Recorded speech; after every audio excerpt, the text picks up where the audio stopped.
वाहिगुरु जी का खालसा, वाहिगुरु जी की फतेह। जब हम बानी सुनते हैं और जब हम पानी पढ़ते हैं तो बानी पढ़ते हुए कई बार एक शब्द आता है, राहव। कई बार आता है, हर एक बानी में आता है। तो राहव का मतलब क्या है? जब गुरुजी अपनी एक पंक्ति लिखता है और उस पंक्ति के पीछे राहो लगाता है जब गुरुजी, तो गुरुजी कहते हैं ठहरो। इंग्लिश में हम राहो करते हैं पॉज, यानी कि रुक जाओ।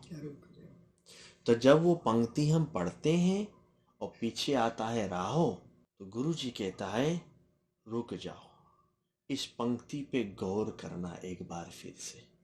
अगर हम एक पौड़ी पढ़ते हैं और उस पौड़ी में एक बार राहो आता है एक पंक्ति के पीछे, तो वो जो सारा पौड़ी है, चाहे 4 पंक्ति का हो, चाहे 6 पंक्ति का हो, चाहे 8 पंक्ति का हो, चाहे 10 पंक्ति का हो, तो वो पौड़ी जो है, पौड़ी कई पंक्ति का हो सकता है। जो पंक्ति के पीछे राहो लगता है, गुरु महाराज कहते हैं ये पंक्ति पे थोड़ा गौर करना और ज्यादा, क्योंकि जो मेरा पौड़ी है इस पंक्ति के ही आधार पे।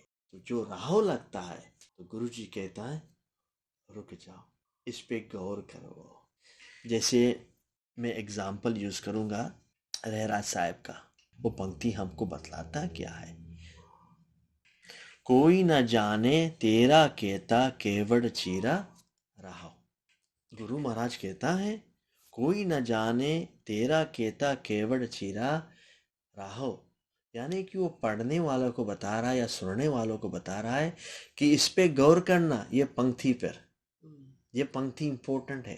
कोई न जाने तेरा कहता केवड़ चीरा, इसका मतलब ये है कि कोई भी जो कुछ भी है तू वाहिगुरु, तू कितना बड्डाया, तुम्हारा जो ताकत है, तुम्हारा जो रोशनी है, जो तुम्हारा हाथ कितना फैला हुआ है, जो तो तुम्हारा ब्रह्मांड जो बनाया हुआ है, ये इतना बड्डाया, ठीक है ना।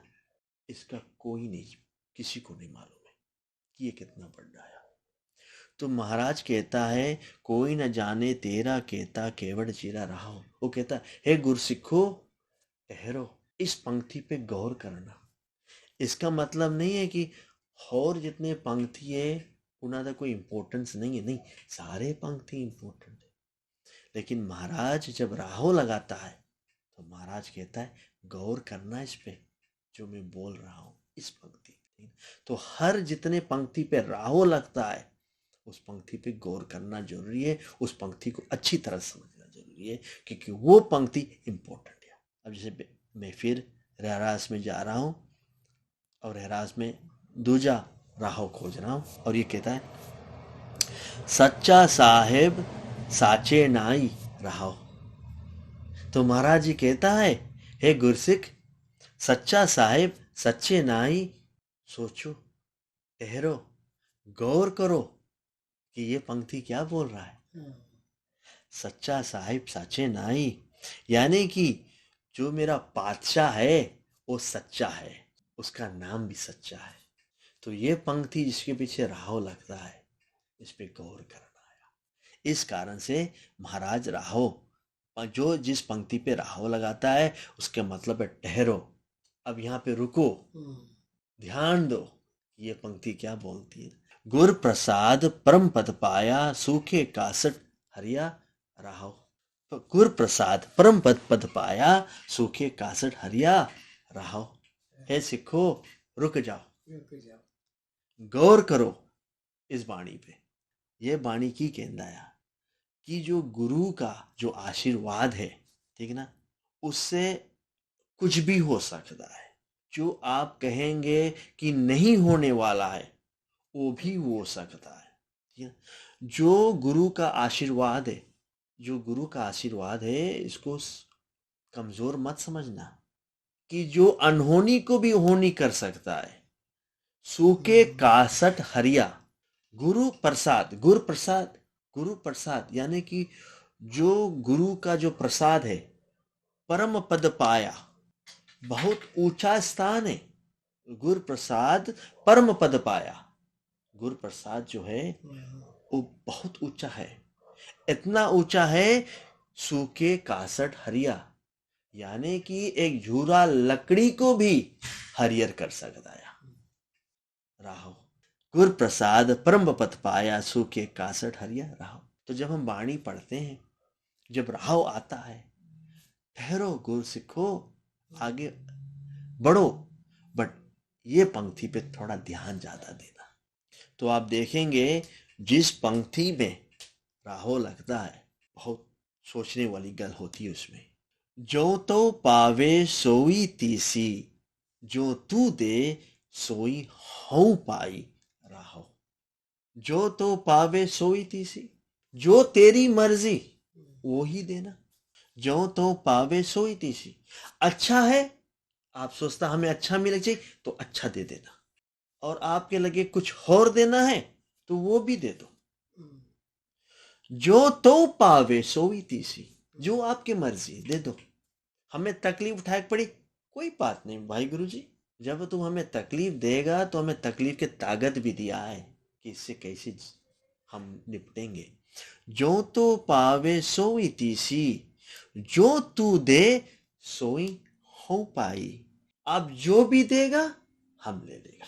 राहो जो तो पावे सोई तीसी, जो तू दे सोई हो पाई राहो। तो हम कभी को कहता है, हे वाहिगुरु ये दुख हमको क्यों दे दिया पड़े। तो महाराज कहता है राहो इस पंक्ति पे ध्यान देना। जो तो पावे सोई तीसी, जो थोड़ी मर्जी, जो आपको खुशी लगे। एक रोटी अगर खुशी लगे दे दो, 4 रोटी खुशी लगे दे दो, एक भी रोटी भी नहीं देना है वो भी नहीं दो। जो तू दे सोई हो पाई, जो आप देगा हम देगा। इस कारण से जब महाराज कहते हैं राहो, इस पंक्ति पे गौर करना। जन्म वृथा जात रंग माया के राहो, जन्म वृथा जात रंग माया के राहो। बस वाहिगुरु कहता है कि ये तू पागल की तरह, बेवकूफ की तरह माया के पीछे दौड़ रहा है। इस पे राव लगा हुआ है कि तू आलीशान मकान बनाना चाहता है, आलीशान गाड़ी लेना चाहता, मालकियत खड़ा करना चाहता। जन्म वृथा जात रंग माया की, जन्म वृथा जात, पागलों की तरह तू भाग रहा है इसके पीछे, जबकि मैंने एक सिख को भी गरीब नहीं बनाया। तो फिर क्यों तू भाग रहा माया के पीछे। जो सिख है कोई भिखारी नहीं है। जब हम माया कमाते हैं, माया किसके लिए कमाते हैं, इस जिस्म के लिए। अगर सिख समझना है, वाहिगुरु को समझना है, तो फिर ये दो बात समझ लो कि जो मेरा शरीर है ये मेरा नहीं है। इस शरीर के भीतर जो आत्मा है वो मेरा है। तू अच्छी गाड़ी में बैठेगा, शरीर बैठेगा, आत्मा नहीं बैठेगा। तू अच्छे कर्ज बिच रहेगा, शरीर रहेगा, आत्मा नहीं रहेगा। तू अपनी बीवी को बिहा के लाया शरीर के लिए, आत्मा के लिए नहीं। तूने बच्चा पैदा किया शरीर के लिए, आत्मा के लिए नहीं। तो जो माया है ये शरीर के लिए है।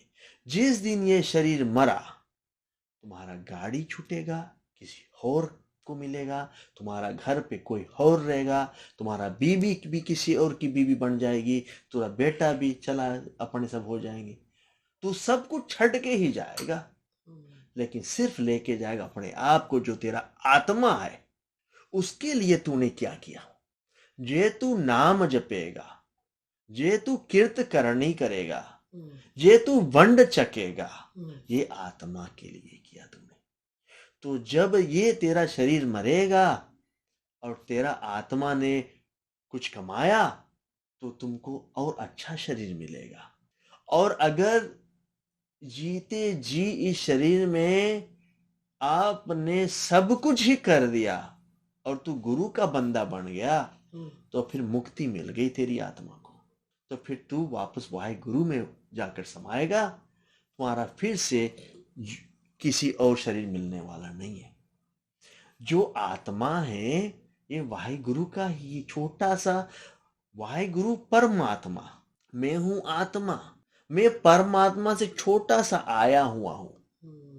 अब ये आत्मा थोड़ा अंधेरा में है, इसको जितना मैं इस आत्मे को जितना रोशनी में कर दूंगा और इतना ज्यादा अगर रोशनी में कर दूंगा कि परमात्मा इसको वापस ले लेगा। और जे मैं इस आत्मा को अंधेरे में रखूंगा तो फिर गुरु जी कहेगा चलो अभी तूने कुछ नहीं सीखा, तो मैं जो शरीर में तुम हो वो जैसे ही मरेगा मैं दूसरा शरीर तुमको दे दूंगा। शायद वहां पे तेरा दिमाग ठीक हो जाए और फिर तू नाम जपना करना शुरू कर दे। इस तरह का हमको जोनी जोनी मिलते रहता है। मरता शरीर मरता है, शरीर जीता है, मरता है जीता है। जब तक मैं हम अपने आत्मा को इतने बड़े रोशनी में नहीं कर देते हैं कि परमात्मा उसको कि ये आत्मा को मुझको जरूरत है, इसको मैं चाहता हूं। जे तू एक बार फिर परात्मा में समा गया तो तेरा जोनी है ही नहीं। जो हमारा गुरु ग्रंथ साहिब जी है वो सिर्फ एक ओंकार को समझाने के लिए है। जे तू एक ओंकार को समझ गया तू ग्रंथ समझ गया। पूरी ग्रंथ समझाती है जपजी साहब को, जपजी साहब समझाता है मूल मंत्र को और मूल मंत्र समझाता है एक ओंकार को। जब गुरु नानक ने हमको दिया एक ओंकार तो फिर सिखों ने कहा हे गुरु जी ये एक ओंकार तो हमारा दिमाग में तो आने वाला नहीं है, इसको थोड़ा सरल करो। तो गुरु महाराज ने हमको दिया मूल मंत्र एक ओंकार सतनाम करता पुरख निर्भव निर्वैर अकाल मूरत अजूनी सेवं गुर प्रसाद जप आदि सच जुगादि सच है भी सच नानक होसी भी सच। तो जब गुरु नानक देव जी ने हमको जब मूल मंत्र दिया तो फिर गुरु सिखों ने कहा हे गुरु जी ये तो और मुझको उलझन में तू ला दिया, एक ओंकार से मूल मंत्र दे दिया, अब इसको भी समझना हमको नहीं आता। तो फिर गुरु महाराज ने मूल मंत्र को समझाने के लिए जपजी साहब दिया। तो जब हम जपजी साहब पढ़ने लगे तो कहता महाराज तूने तो मेरा दिमाग को ऐसा सवाल में डाल दिया, उलझन में डाल दिया कि मैं तो अब ना समझ सकता ना आगे बढ़ सकता ना पीछे, इसको समझाइए आप। फिर वहां से शुरू होती हमारी गुरु ग्रंथ साहिब जपजी साहब को समझाने के लिए। जे हम जपजी साहब समझ गए हम पूरा ग्रंथ समझ गए। और जिस दिन जो व्यक्ति गुरु ग्रंथ समझ गया और गुरु ग्रंथ के आधार पे चलने लगा उसकी तो मोक्ष है ही, क्योंकि वो बन गया अब ब्रह्म ज्ञानी। पहले बनना है सिख, फिर बनना है गुरु सिख, फिर बनना है ब्रह्म ज्ञानी। ब्रह्म ज्ञानी का मतलब बहुत सिंपल है, जिसने एक ओंकार को समझ लिया। जे इस तरह से एक एक पंक्ति हम समझ गए हम गुरु ग्रंथ साहिब समझ, फिर इसी रास्ते पे रहे। जे वाहिगुरु को पाना है तो अपने आप को बदल दो, किसी होर नु ना बदलो, क्योंकि किसी होर दा आत्मा थोड़ा आत्मा नहीं है, किसी होर दा शरीर ना उसका है ना मेरा है, शरीर किसी का नहीं है। जिस तरह से मैं ये गड्डी में बैठता हूं उसी तरह से मैं शरीर में बैठ रहा हूं। अभी आपकी सांस चल रहा है, आप सांस ले रहे हैं कि अपने ले रहा है सांस? आपकी धड़कन चल रहा है, आप धड़कन अपने चल रहा है। आपकी जब एक उंगली कट गई वो आप पे फिक्स होती है, तो फिर जब आप धड़कन नहीं चला पाते हो, सांस नहीं ले पाते हो, अपना फिक्स भी नहीं कर पाते हो, तो ये जिस्म कैसे तेरा हो गया? इसके बारे में तो कुछ भी नहीं मालूम है, ये आप कैसे देखकर आया और कहते हो ये मेरा है। इसको जाकर हम सराहते हैं, कपड़े पहनते, परफ्यूम मारते। किसको मारते हो? जो तेरा है ही नहीं, तो इसके अंदर बैठा हुआ है। लेकिन ये जो है इसके बारे में तो कुछ भी नहीं मालूम आपको। ये उंगली कैसे हिलता है हम नहीं मालूम, ये नाखून कैसे रोज बड़ा होता है नहीं मालूम, ये बार कैसे बड़ा होता है नहीं मालूम है, ये जीभ टेस्ट कैसे करता है नहीं मालूम है, और इस शरीर को हम अपने अपन बना बैठे हुए हैं। ये बात हम समझ ले कि ये शरीर मेरा नहीं है तो इसमें मैं हूं कहां पे।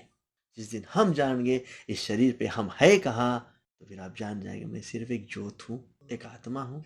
इस ज्योत या तो अंधेरा में है या तो रोशनी में है। अगर रोशनी में है तो वाहिगुरु के पास जाएगा। अगर इसको हम अंधेरा में रखते हैं तो फिर बस इसी तरह से अपन जीवन बदलते रहेंगे। कभी पेड़ बन जाएंगे, कभी सूअर बन जाएंगे, कभी कोई कीड़ा बन जाएंगे। 84 लाख की योनि चलेगी। इसका आधा योनि 84 लाख 8.4 मिलियन ये से, तो 4.2 मिलियन पानी के अंदर में रहूंगा और 4.2 मिलियन में पानी से बाहर रहूंगा। ऐसा मेरा जोनी होगा। और इस धरती पे शायद नहीं होगा, किसी और धरती पे होगा, क्योंकि जपजी साहब कहता है धरती होर परे होर होर। इस तरह की धरती होर भी है। ये यहाँ पे कलयुग चल रहा है, किसी और धरती पे सतयुग भी चल रहा होगा। वाहिगुरु जी का खालसा, वाहिगुरु जी।